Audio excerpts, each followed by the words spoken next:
good morning, everybody. Tricia Turner here with your daily dose of encouragement. This has now become a daily episode for the month of April to try to help you guys through this time of uncertainty. So this is Anything But Average, Achieving Success in Life. Today, I am super excited to bring you my good friend and my coach, John Kitchens. And John is, you guys need to buckle up, take some notes, everything he's going to lay out for you guys. If anybody can push through hard times, it's John. He's a two-time Ironman, so he knows how to push through even when you don't know what to do, when you don't feel like going further. Just what do you do? He's definitely going to encourage you. And he has probably logged the most hours of coaching people I've ever heard of in my life. I'm not even going to quote it. I'm going to let John tell y'all so I don't screw it up. Thank you, John, for being here with us this morning. Thanks for having me. It was, I know we were talking about you doing this, we're like, heck yeah, I'm in. And so I'm honored to be here with you guys and hopefully, give you guys a little insight, bring a little value, and help you guys continue to navigate these crazy, uncertain times that we're working through. Hey, just to give a little bit of backstory, because a lot of people may not know you out there, just to edify you so people understand where you're coming from. Tell everybody a little bit of your background, please. Yeah, for excuse me, for me, it was growing up in a coach's home. My dad coached nonstop, football, basketball, golf. Then, summertime, it was taking care of the facilities. And, so growing up in a coach's home, coach's environment, if you want to spend time with your pops, you got to go hang out with them. You got to go everywhere with them. And, it's one of those things. So it just starts to kind of like become your part of your DNA, right?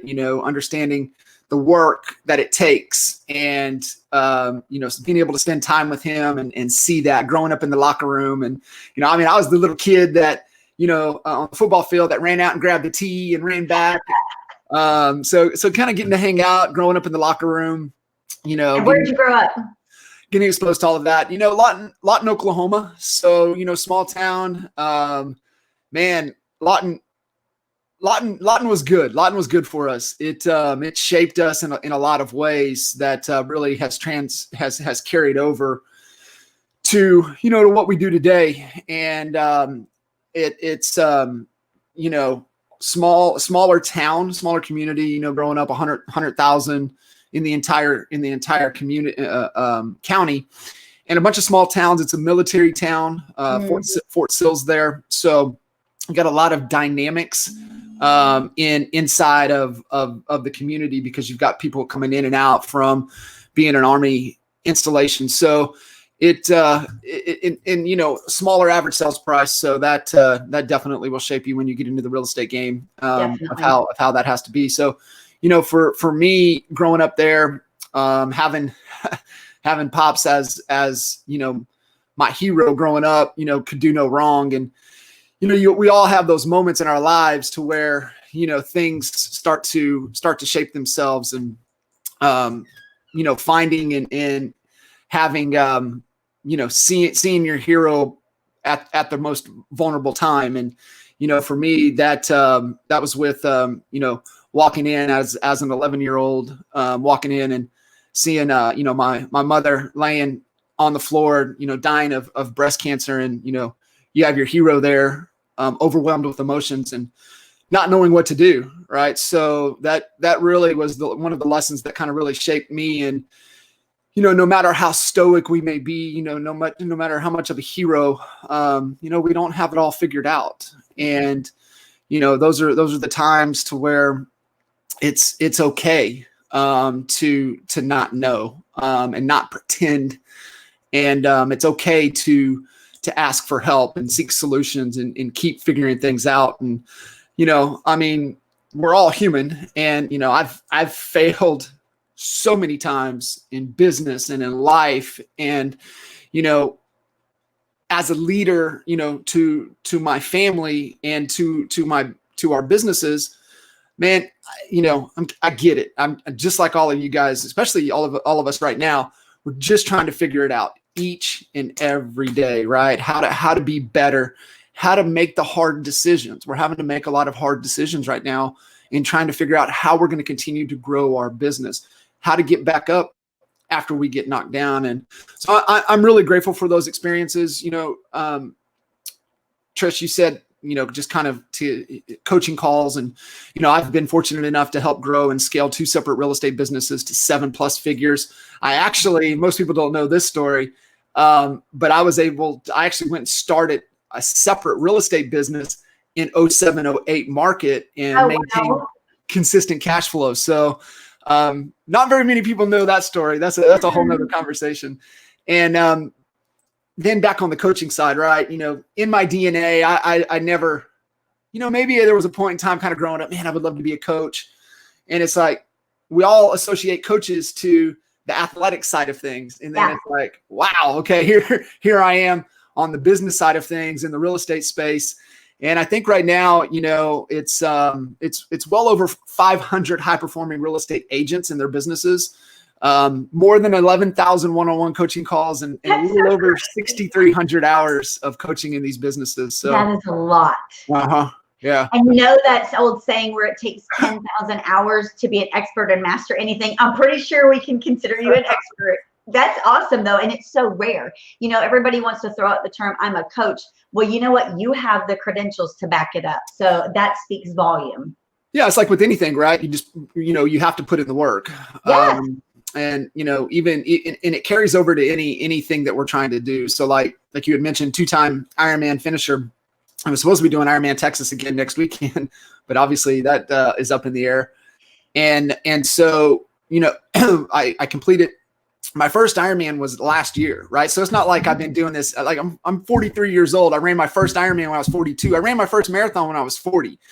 So that should tell you something, right? So. I remember getting done, right? So when I ran the marathon, I was wrecked. I was trashed. Like, it was Holly was like concerned. It was bad. And then when I finished up, I was completing Ironman. She's coming through the gate there, and like I was pumped. I was like I could have kept going. I could have honestly. And Holly's like, "What the heck?" And I was like, the event was so enjoyable because the work was so hard. The work sucked. And I think that's what a lot of folks are, because things have been good. Things have been good. Things have been easy for a lot of people over the last 5, 6, 7 years, maybe even a little bit longer. And so they've been getting rewarded for bad behavior. And we used to always talk about that in the real estate space, that the things that you can get away with in higher price point markets, you can't get away with in Lawton, Oklahoma markets. Average sales price of around 120, 125, like I's dotted, T's crossed, details matter. And a lot of people get away from that. And I think they're experiencing that and they're trying to figure that out right now. Doing the hard things sucks. It's difficult. I get it. Doing those hard things makes life easy. Taking it easy makes life hard. That's a Joe Polish quote that has really just stuck with me ever since I've seen that. And just to kind of wrap up on the Ironman, the training was hard, the consistency, the hours on the bike, training in 14, 15, 16-hour weeks. And, it sucked. It sucks. You probably had to sacrifice a lot too, I'm sure. You do. You have to. And I think that comes back to communication with who you live with and understanding what it takes to make a commitment and understanding what it's going to take. And you've got to get total buy-in from your entire team. And it's not necessarily your business team, but we all have life teams. And we have to communicate with our life teams and everybody around us to make sure that they're on the same page in their understanding what we're willing to commit to. And they don't have to understand it, but they damn sure have to support it. And if not, you're not going to get the support. You're not going to get the help. It's like, hey, I'm not going to be able to take Zane to karate on Saturdays, right? That's my long training day. Are you okay with that? I will take him Monday and Wednesday if you'll take him Saturday, right? So let's get that agreement out ahead of times. And, that's where a lot of folks miss. They miss the mark. They don't get clear on agreements. And you and I've talked about it, kind of navigating through this and people being home more. We all look for the positive in things, but we also have to be aware of the reality.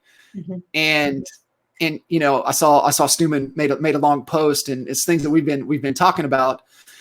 You know, I mean, there's two. I remember listening to Roland say, in times of recession, there's two businesses that always thrive, and one is alcohol sales, and two is he said it was like cosmetic stuff. I was like, what the hell? How does cosmetics survive in that? So I didn't dive deep there, but I understood. I don't get that one either. Get that one, but I did understand the alcohol side of things. Oh yeah, and Stuman nailed the post this morning. He's such a great I story. saw that too.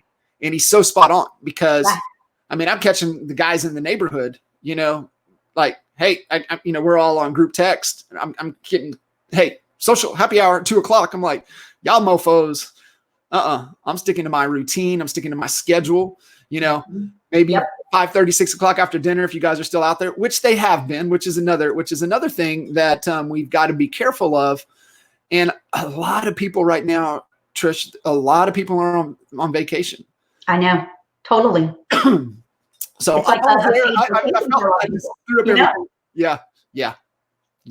And so it's like for business owners, you know, we're not on vacation because we got to keep things going. We got to keep the doors open. We got to keep payroll going. I mean, there is no vacation. And so it's like, you got to do the work no matter what. Like even when you were doing your Ironmans, I can only imagine that at some point during that, you were probably thinking, probably multiple times, like I would think, I can't do this, or I don't want to do this, or what was I thinking? What made you push through? What were some of the things that made you push through that hard time? Gosh, that's a great question. And it all comes back to, you know, we have to understand what motivation is. And motivation's internal, and it's really tapping into a bigger purpose, to a why. And this is not only what we need to have for ourselves to push through, but also for our business. What is the purpose of our business? Why are we doing this?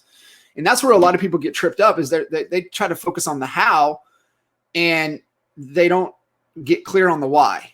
Mm-hmm. And you know, why really comes down to contribution and impact. What's the contribution that you want your business to have? That is, what kind of impact that is going to have in that space.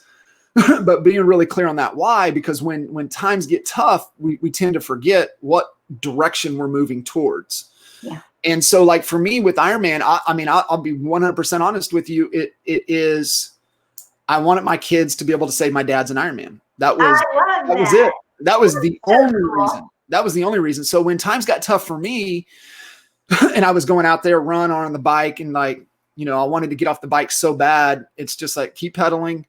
And I would just say, I can just picture my kids, each one of them, right? I can just picture Colton going, my dad is an Ironman. I can picture Caitlin going, my dad is an Ironman. I can hear Zach saying, my dad's an Ironman. I could hear Zane saying, my dad's an Ironman. Mm-hmm. And that alone right there pushed through when it got tough, right? It's just that internal, you know, it's Rocky round 14 mindset, right? That David Goggins talks about. And it's, you just keep pushing, but we've got to have that internal drive, something that is pushing us and inspiring us to keep moving.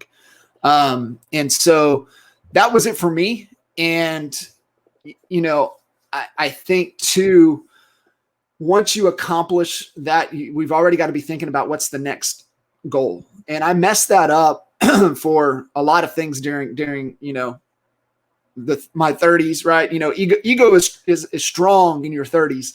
So you got to be careful of that. Check yourself. You got to check yourself, or you got to find somebody that will check you.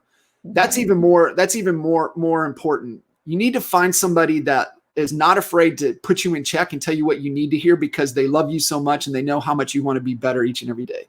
For me, I'm so fortunate to have that with Holly MF Kitchens. So like she ain't afraid. As soon as I step out of line, she'll be like, get your back in check. I'm like, you're right. Thank you. Call you out. That's awesome though, to have that, you know? Yeah. So really searching and looking, you know, for that, being open to it, right? That's where ego usually blocks it, and you won't, to where when you just let down that guard, you be vulnerable, and, you know, you're looking for that guidance, because, you know, Trish, we all have blind spots, right? Like even from a coaching dynamic, that's the value of what coaches bring, is that we all have blind spots, and a coach is there to help us see what we don't see. That's one of the powerful things that coaches do. So, but having somebody close enough, and this we were joking before we went live, I'm hearing a lot of chatter with, one of the other real issues right now, as people that aren't used to being together all the time are together all the time, and they don't know how to communicate. They don't know how to deal with it.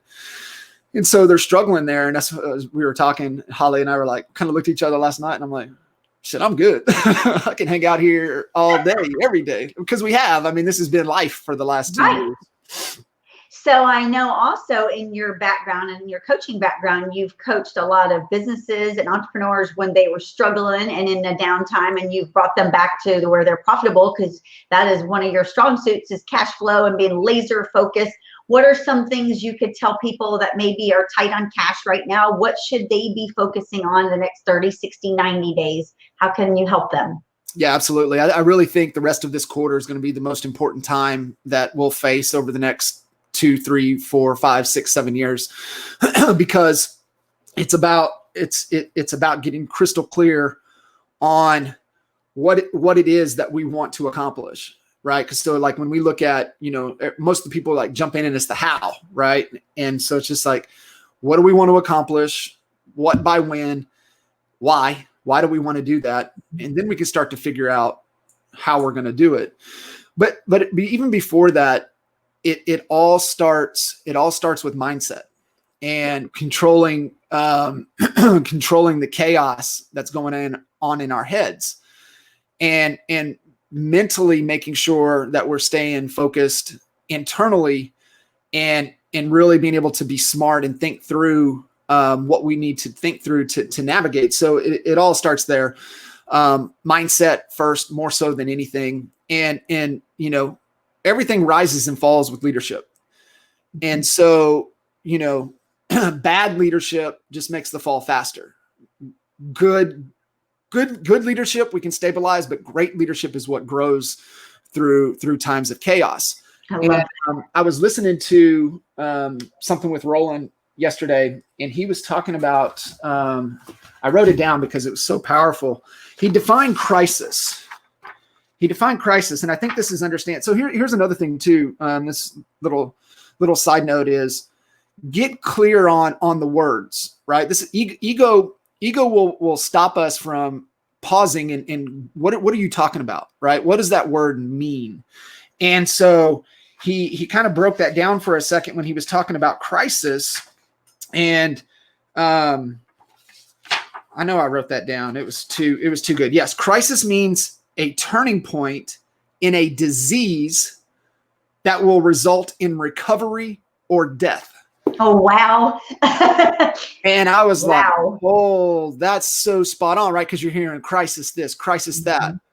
Okay, so if that's true, this is a disease that either it's going to do one or two things. We're going to recover or we're going to die. And that's what's going to happen with a lot of businesses right now. And once you have that awareness, then we have a choice.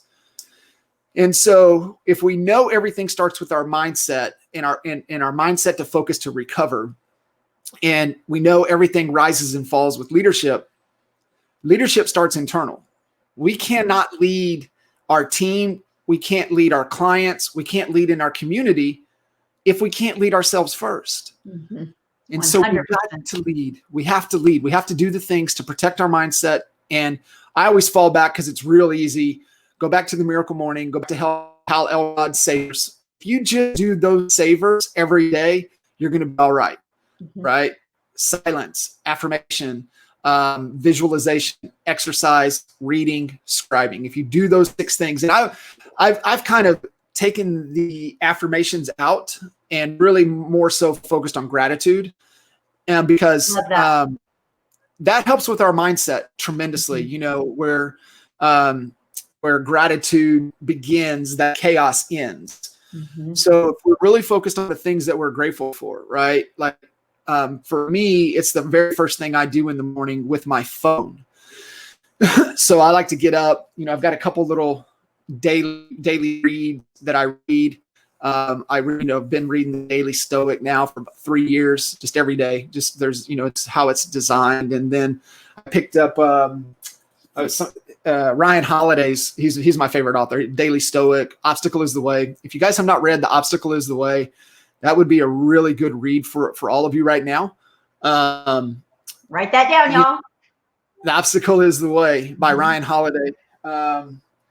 And so I think he recommended this one too. It's a Calendar of Wisdom.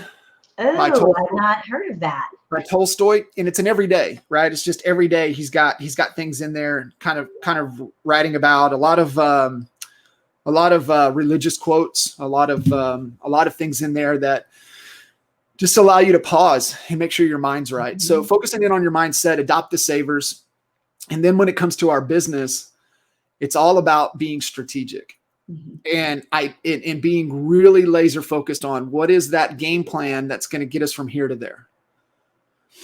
And so for stepping back, this is the second quarter of 2020. Yep. What is the strategy? What are the priorities? What are we going to commit to? And here's what's so important about that, Trish, is because we tend to fall into shiny object syndrome. And there's a lot of content, a lot of noise coming at us right now by gurus that are going to help you pull out of this. Mm-hmm. And it's easy to get sucked in because we're all looking for solutions instead of focusing in on the basics and knowing what it is that we need to do on a day in and day out basis and make sure we're executing on those things at a high level. And so that's where strategy comes in, because it says, okay, this is what we're going to say yes to. And more important, this is what we're going to say no to. Now, what do we need to know, or what do we need to learn, or who do we need to connect with? Who do we need to mentor with? Who do we need to coach with? That's going to help us execute on these 2 or 3 things. And ideally, Trish, these 2 or 3 things are going to be around sales and marketing.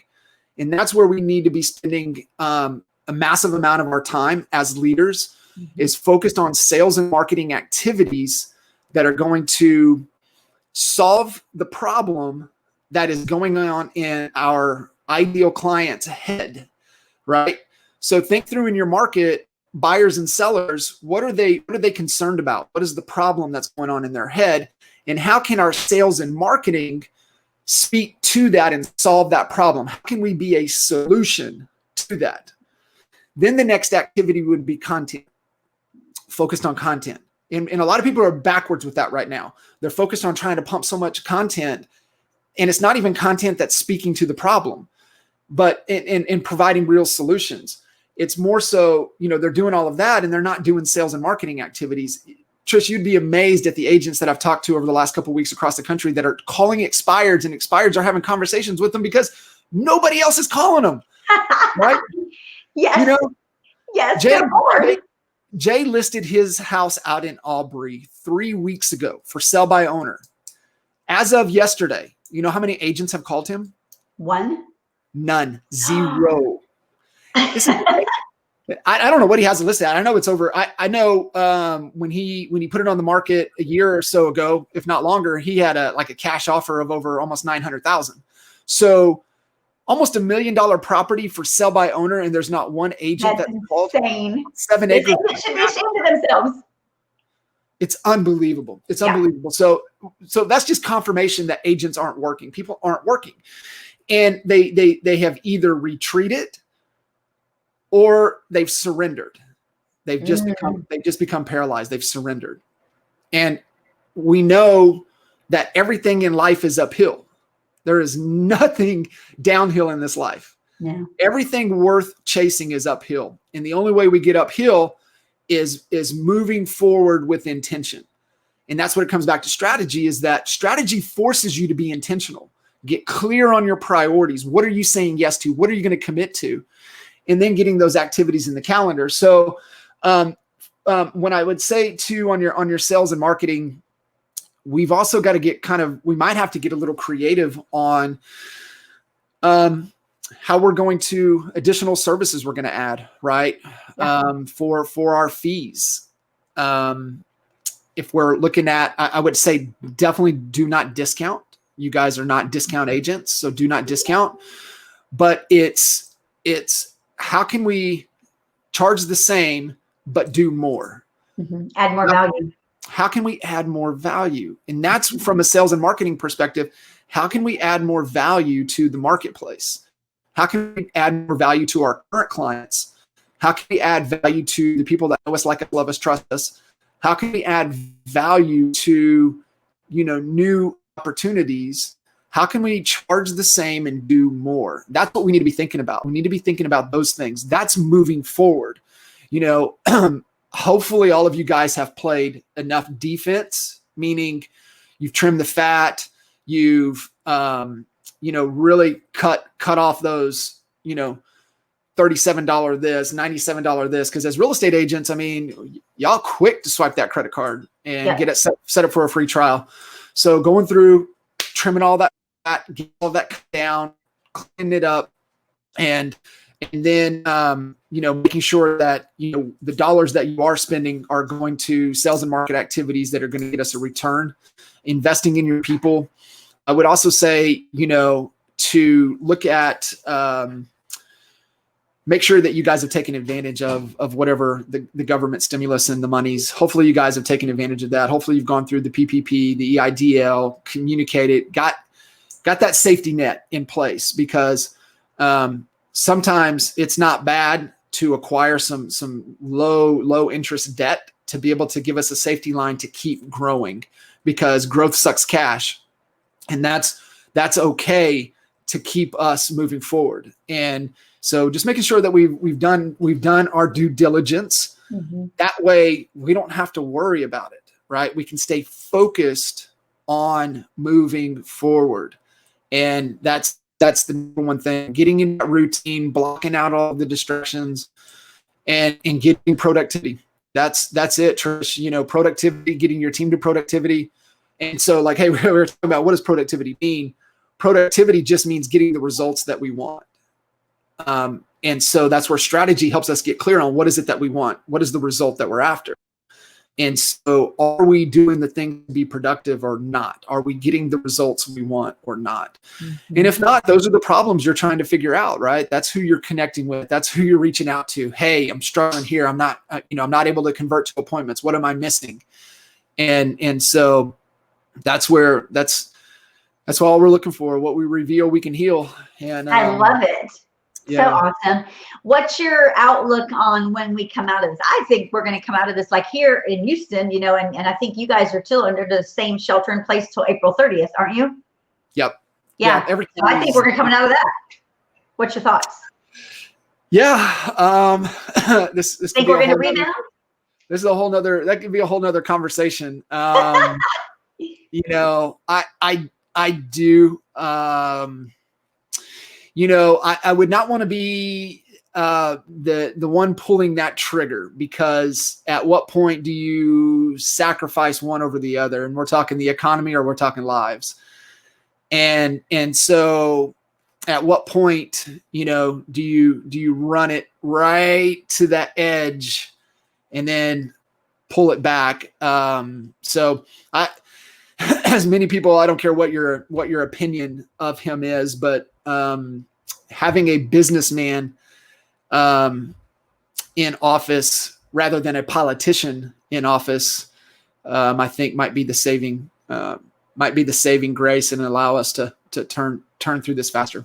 I said that in one of our team meetings when this first began. I was like, my goodness, I can only imagine what we would be like if he wasn't there.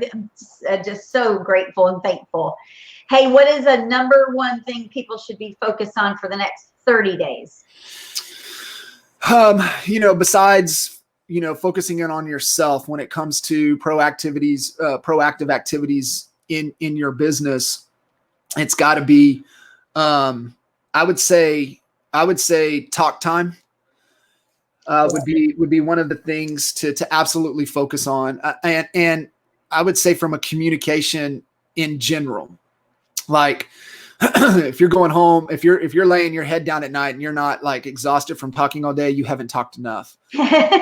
and a lot of listening. So conversation. So that's what I mean, talk time. So asking a lot of questions, doing a lot of listening, to buyers, to sellers, to past clients, to your family, to your friends, to your spouse, to your significant other, to your kids. Yep. And, just communicating, spending time, doing the things that are still non-negotiables. Like fellas, you still better be doing date night. right? And you can still do it at home, just like if you normally eat at the kitchen table. Like if it's nice outside, go eat outside, right? Or go eat somewhere else and just have conversations and just ask questions. Hey, kind of what are your thoughts on this? What are you thinking through this? So those are just some of the things. I would say talk time, making sure we're reaching out, we're having an impact, we're trying to contribute and add as much value as possible. Because if you do that and you're really depositing items of goodwill, you're going to hear things that they need. You can be the solution. Buyer, sellers, clients, you can still deliver your service via virtual. With family, how can you help? Just little things like that you pick up by communicating and just being a human being. So I think that's the key. That's perfect. Hey, how can everybody find you, John, if they want to hear more or talk to you about some coaching? They can go to johnkitchens.work. Or they can hit me up on Facebook. I mean, that's usually the easiest of ways right now. But johnkitchens.work, my calendar is like ridiculously jam-packed. I'm sure. But we can. That's why I would say you're better off to just message me, and I can adjust some things and find it versus you just trying to get on my calendar. That could be 2 weeks from now. And a lot of people don't really have 2 weeks. They need some guidance right away. So I would say private message me on Facebook, and then we'll set up a time and to chat. I love it. Thank you so much today, John. Got it. Thank you. Inspirational. I love it. You guys have a great day. See you guys. Bye, y'all. Thanks.